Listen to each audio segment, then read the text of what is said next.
Olá pessoal, tudo bem? Vamos iniciar agora mais uma aula de literatura.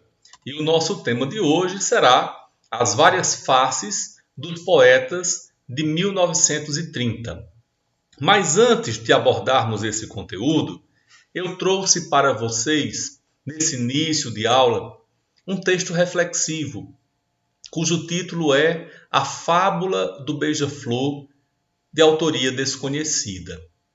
Acompanhe a leitura comigo e tentem perceber que lições nós podemos tirar desse texto. Havia um grande incêndio na floresta. As chamas se elevavam a uma enorme altura e as árvores começavam a ser pouco a pouco destruídas pelo fogo. Os animais, apavorados, corriam em busca de abrigo, fugindo desesperadamente da catástrofe. Enquanto isso, um pequenino beija-flor voava velozmente até o rio, pegava no minúsculo bico uma gota de água e trazia até a borda da floresta, deixando-a cair sobre as chamas. Observando o vai e vem da ave, uma coruja velha e ranzinza que ia passando por ali interrogou: "O que você está fazendo, beija-flor?" "Não está vendo? Estou trazendo água do rio para apagar o incêndio antes que ele destrua toda a floresta", respondeu o beija-flor. "Você deve ser maluco", disse a coruja. "Não está vendo que é impossível apagar esse incêndio enorme com essa gotinha de água?" "Sei disso", o beija-flor falou. "Estou apenas fazendo a minha parte." Então, que nós possamos aceitar esse convite do beija-flor e possamos também fazer a nossa parte, em qualquer que seja o momento da nossa vida, tá certo? Sejamos tão colaborativos sempre, assim como foi o beija-flor desse texto, ok? Então, gente, vamos, antes de abordar o conteúdo, também fazer uma retomada da última aula, onde nós estudamos sobre a segunda geração do modernismo brasileiro, que é exatamente essa geração que vai de 1930 até 1945, né?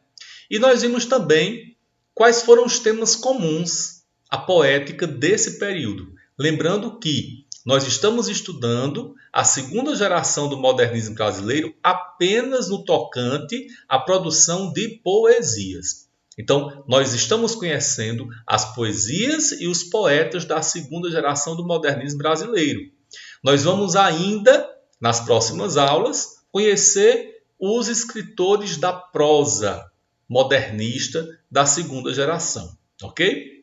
Então, depois de abordar essas temáticas na aula passada, eu pedi que vocês resolvessem as questões de 1 a 5 da hora de estudo e também as questões das páginas 37 e 38 do livro de vocês. Essas questões nós vamos fazer a correção agora. Então eu convido vocês a pegar o material didático. Nas páginas indicadas aqui, nós vamos começar pelas questões da hora de estudo e aí fazer comigo essa correção, tá certo? A primeira questão da hora de estudo diz: assinale V para verdadeiro e F para falso. O modernismo brasileiro da segunda geração pode ser considerado uma revisão dos avanços no campo das letras, se comparado à primeira geração modernista, e essa é uma alternativa falsa. A segunda alternativa também é falsa. A terceira é verdadeira. A quarta é falsa. E a quinta é verdadeira. Então, na sequência da resposta, nós temos FF, VF, V. Na segunda questão, o enunciado diz: de que modo é possível associar as mudanças sociais, políticas e econômicas ocorridas a partir de 1929 ao aprofundamento do modernismo no Brasil?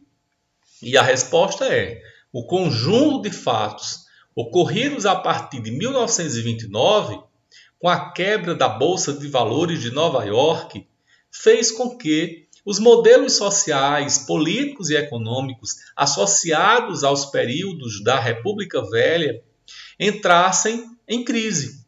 Isso possibilitou o surgimento de novas vozes em várias partes do país, permitindo a manifestação de aspectos artísticos fora do circuito em que o modernismo da primeira geração se encontrava, que era São Paulo e Rio de Janeiro, né?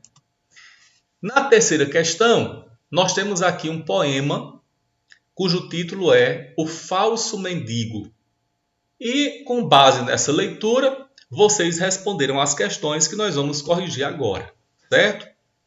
É um texto de Vinícius de Moraes. Então, nós temos aí 4 perguntas sobre esse texto. A primeira, letra A, qual o tema geral do poema? Justifique com elementos do texto. Então, o tema geral é a busca pela escrita do que seria um grande poema, como se comprova nos versos: minha mãe manda comprar 1 quilo de papel ao maço na venda. Quero fazer uma poesia. E também liga para a vovó Neném. Pede a ela uma ideia bem inocente. Quero fazer uma grande poesia. Na letra B, o que impediria o eu lírico, né, o eu poético, de alcançar seu objetivo? O fato de não ser capaz de ter uma ideia e de estar entediado. Na letra C, embora o eu poético queira estar concentrado para alcançar seu objetivo, dá autorização para que o procurem, caso aconteçam alguns fatos específicos. Que fatos são esses? Por que ele poderia ser interrompido nesses casos? E aí, se acontecessem fatos extraordinários, como um desastre ou um estouro de um aneurisma, o eu poético gostaria de ser avisado, para romper com o tédio que sente. E a última, letra D, pede para explicar o título do poema. Uma explicação possível é que, assim como um mendigo que pede esmolas para a sua sobrevivência, o eu poético também pede algo, mas algo imaterial, abstrato, como, por exemplo, emoções, acontecimentos que o ajudem a ter inspiração.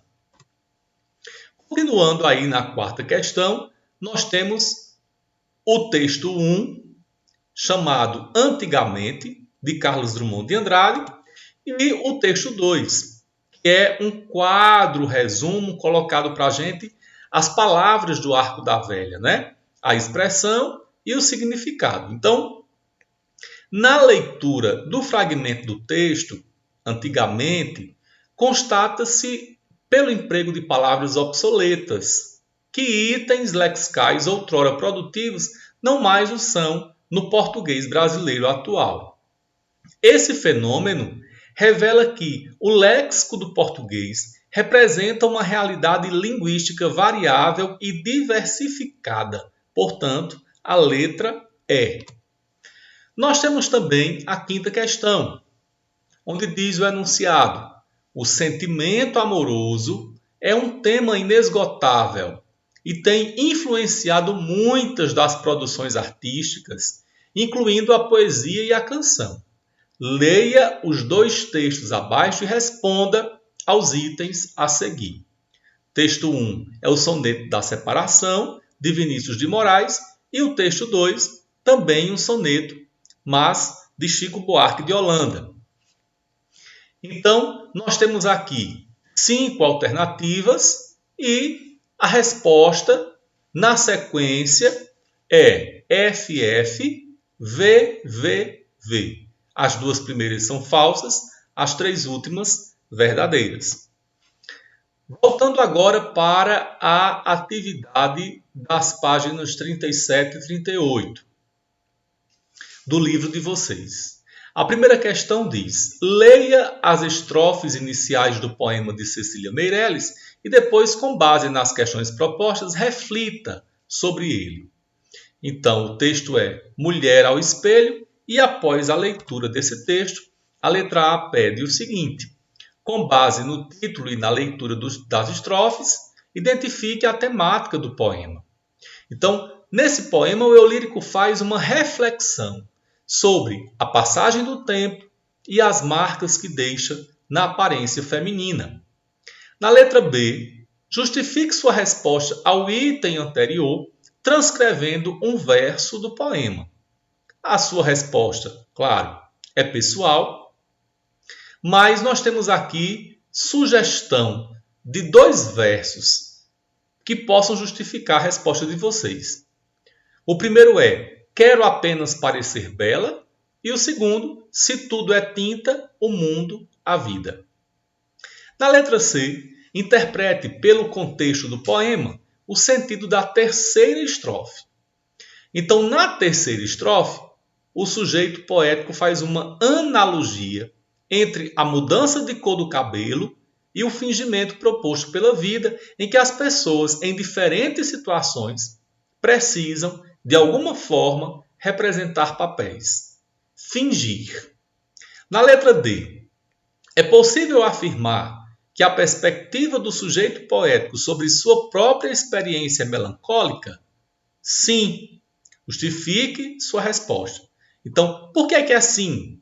Porque ao afirmar que não pôde ser como quis, no final da segunda estrofe, o sujeito poético indica que teve que ceder às pressões sociais e não pôde colocar-se, não pôde viver como gostaria, revelando uma perspectiva melancólica.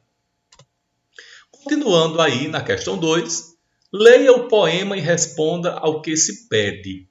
É um texto de Vinícius de Moraes, cujo título é Poética 1, e sobre essa leitura, a letra A pergunta: identifique a forma poética com a qual o poema é construído. Então, trata-se claramente aqui de um soneto, né?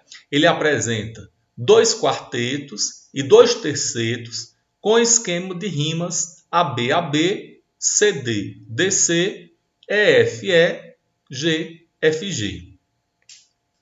Na letra B, considerando a primeira estrofe, como pode ser entendida a relação do eu lírico com o tempo? Na primeira estrofe, os tempos aparecem trocados, como se o eu lírico tivesse um tempo descompensado com o das pessoas em geral.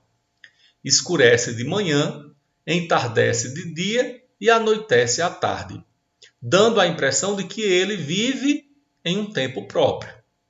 Na letra C, que figura de linguagem é utilizada no poema para indicar a relação do eu lírico com o tempo? A antíntese, em que opostos são aproximados, como é o caso de manhã, escureço, morte, vivo, morro, nasço. Na letra D, explique a metáfora presente no verso final do poema. Ao afirmar que meu tempo é quando, o eu poético indica que seu tempo é ele quem define, atribuindo-lhe sentido conforme o vive. Em outras palavras, vive o agora da maneira que crê ser a melhor. Então, nós vamos agora, após concluir a correção da atividade, iniciar o estudo da temática de hoje, que é as várias faces dos poetas de 1930. Esse conteúdo está aí nas páginas 38 a 41 do livro de vocês, e o objetivo desse tema para a aula de hoje é conhecer os principais poetas brasileiros dessa fase da literatura. Então veja bem, abram o livro de vocês na página 38, é onde começa a temática de hoje. E acompanhem comigo essa explicação. Não esqueçam de fazer a leitura de toda essa teoria que está aí nas páginas 38 a 41. tá certo? Isso é muito importante para que vocês consigam compreender a explicação que a gente vai fazer agora, certo? Então, alguns poetas importantes no contexto da literatura brasileira publicaram seus primeiros livros entre os anos de 1930 e 1945, que corresponde ao mesmo período da segunda geração modernista no Brasil, tá certo? Então, nesse período, ao longo desses anos de 1930 a 1945, portanto, ao longo desses 15 anos, embora a região sudeste fosse o lugar em que se encontrava uma produção maior e mais consistente em relação à variedade de tendências e estilos, a atividade literária se fazia presente nas demais regiões, e essa é uma característica que diferencia a primeira geração da segunda geração. Por quê? Na primeira geração modernista, essa produção literária estava concentrada no Sudeste, em São Paulo, no Rio de Janeiro, em Minas Gerais. Mas, na segunda geração, ocorre uma mudança, porque vai haver aqui, na segunda geração, uma ampliação. Vai surgir novos escritores, Brasil afora. Então, o território literário, que antes, na primeira geração modernista, era apenas no eixo Rio-São Paulo, na segunda geração modernista, vai se ampliar para outras regiões, para outros estados do Brasil. Tá certo? Então, gente, nós vamos começar conhecendo o primeiro poeta de renome, de destaque, na segunda geração modernista brasileira, que foi Murilo Mendes. Murilo Mendes foi um poeta que mereceu e que merece destaque até hoje, em razão de sua produção singular no campo da literatura nacional. Murilo Mendes foi um escritor multifacetado, né? Significa que ele atuou em diversas frentes. Ele foi produtor de uma poesia que transitou do humor típico da primeira geração modernista para textos experimentais.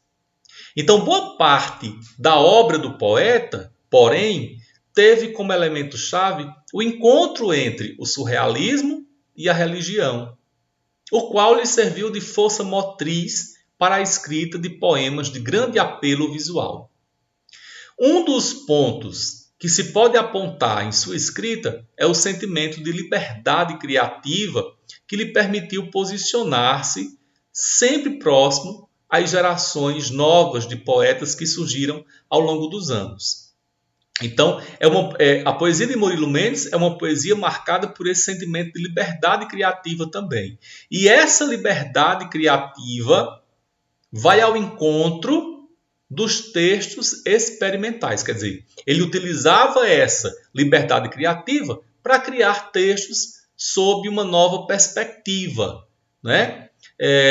Textos mais ousados, textos inovadores, com relação ao que já tinha sido produzido até aqui. Então, muitos escritores contemporâneos em atividade veem Murilo Mendes como um poeta inspirador, dono de um estilo ainda provocativo. Depois de Murilo Mendes, nós temos Jorge de Lima, que apresentou a religiosidade como um de seus temas centrais. Sua poesia também abordou os aspectos sociais constituintes da formação brasileira. Lima escreveu uma série de poemas em que a exploração rítmica e imagética resgatava elementos tradicionais da cultura negra, evidenciando resquícios da escravidão e da desigualdade social que se projetavam em nossa sociedade. Em sua fase final, a poesia de Jorge de Lima apresentou fortes elementos místicos que, somados a um grande domínio da escrita, revelaram o uso de uma garra variada de recursos e referências poéticas. Então, depois de Jorge de Lima, nós temos Cecília Meirelles, que traz para nós uma sensibilidade alinhada a um misticismo religioso. Cecília Meirelles teve como temas fundamentais a instabilidade da vida e a fragilidade do ser.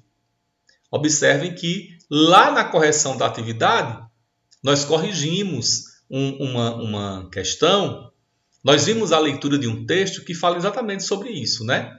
Da passagem do tempo, das marcas que essa passagem do tempo deixa no ser humano. No caso do texto, o eu lírico feminino, né? Então, sua obra explora os efeitos da musicalidade, da espontaneidade como recurso mais corriqueiros, fato que aproxima sua escrita da poesia simbolista. Então, a captação do efêmero, do que é transitório, da paisagem que se prolonga no mar ou se dissolve em brumas, é tema presente em alguns de seus poemas mais notáveis. Um destaque deve ser dado à sua produção de literatura infantil, que faz parte do imaginário infantil de muitas pessoas, né?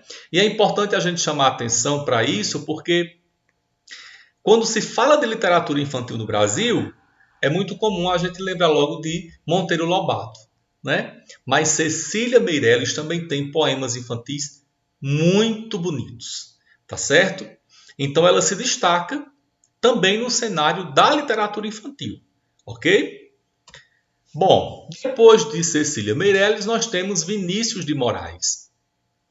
E Vinícius de Moraes explorou a dimensão da musicalidade, a fim de extrapolar os limites da poesia em direção à música popular.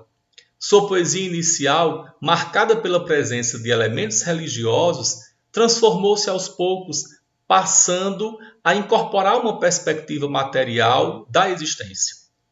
A vida cotidiana, as relações amorosas e a relação do homem com a morte se tornaram seus temas mais recorrentes.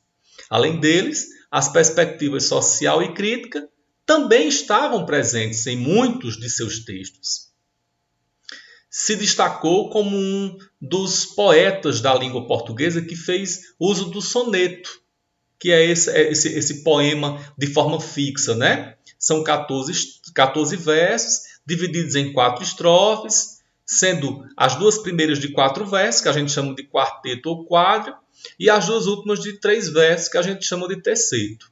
Então, alguns críticos chegaram a equipará-lo a Camões, um dos mestres dessa forma fixa também. E a importância de Vinícius de Moraes para a música popular brasileira é também um ponto de relevo em sua produção artística. O poeta foi um dos criadores da bossa nova, estilo musical que surgiu no Brasil na década de 1950 e se espalhou pelo mundo inteiro. Depois dele nós temos Mário Quintana, que traz uma escrita aparentemente simples, mas voltada para uma visão lírica e bem-humorada da existência.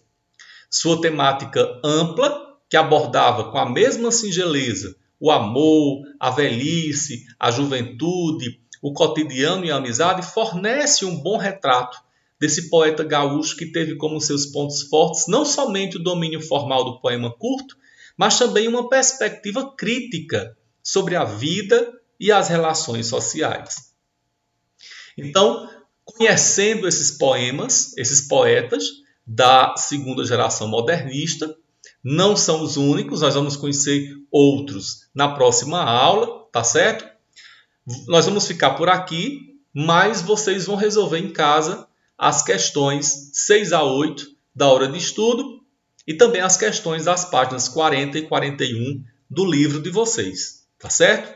Obrigado pela atenção, continuem se cuidando, continuem estudando em casa e o meu grande abraço para todos vocês. Até a próxima, pessoal!